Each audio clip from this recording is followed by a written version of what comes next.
The Indian Space Research Organisation on Thursday said that the Chandra's Atmospheric Composition Explorer-2, CHASE-2, payload on Chandrayaan-2 has detected Argon-40 from the lunar exosphere. Among the radiogenic gases on the lunar surface, 40Ar is one of the isotopes of argon, a noble gas. Argon is an important constituent of the lunar exosphere. It originates from the radioactive disintegration of potassium-40, 40K, which has a half-life of 1.2 x 109 years, Indian Space Research Organisation said in a statement it made public on Wednesday evening. The statement further read that 40K nuclide, which is present deep below the lunar surface, disintegrates to 40Ar, which, in turn, makes way up to the lunar exosphere through seepages and faults. The detection of 40Ar is significant for Indian Space Research Organisation, but this won't be the first time that the isotope has been studied, given that it has a high escape rate.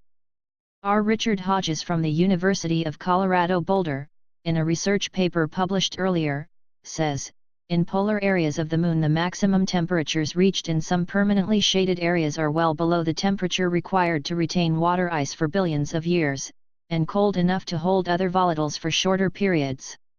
Aside from water, the most significant lunar volatiles are the radiogenic gases, of which Argon-40 is the most easily detected, both in situ and as RETR-apt ions in rocks returned from the surface on the Moon. Argon-40 escapes from Moon at a surprisingly high rate that is between 3% and 6% of its total production.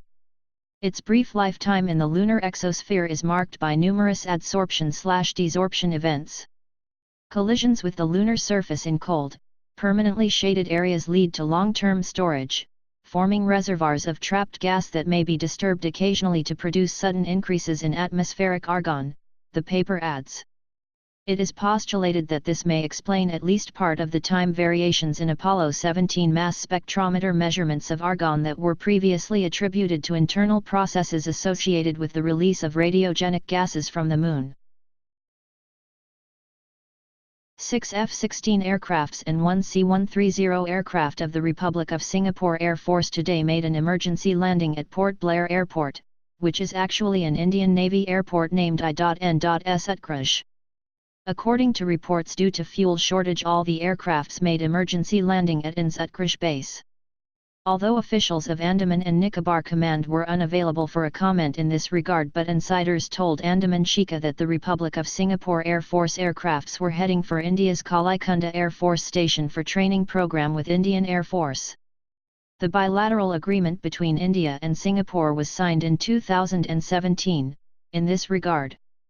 Sources said that after refueling at Port Blair, all aircrafts made a halt for one day at Port Blair due to bad weather conditions. The aircrafts landed at around 9:00 am, but since morning the roaring of fighter jets over Port Blair sky kept people speculating about possibility of any fighter jet training near Andaman.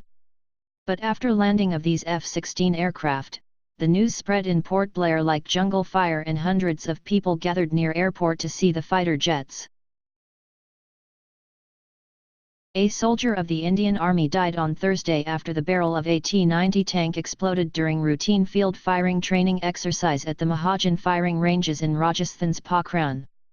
A soldier was killed when the barrel of a T-90 tank burst during routine field firing training in the Mahajan ranges today, news agency IANS quoted Army sources as saying. The Army will inform the family members of the deceased about the accident. A court of inquiry to probe the matter has been set up. The Mahajan Field Firing Range is the Army's oldest and biggest practice area in the desert at Pokhran, close to the Pakistan border. Subscribe World Action and Reaction News, warn and press bell button for getting notification of all future updates.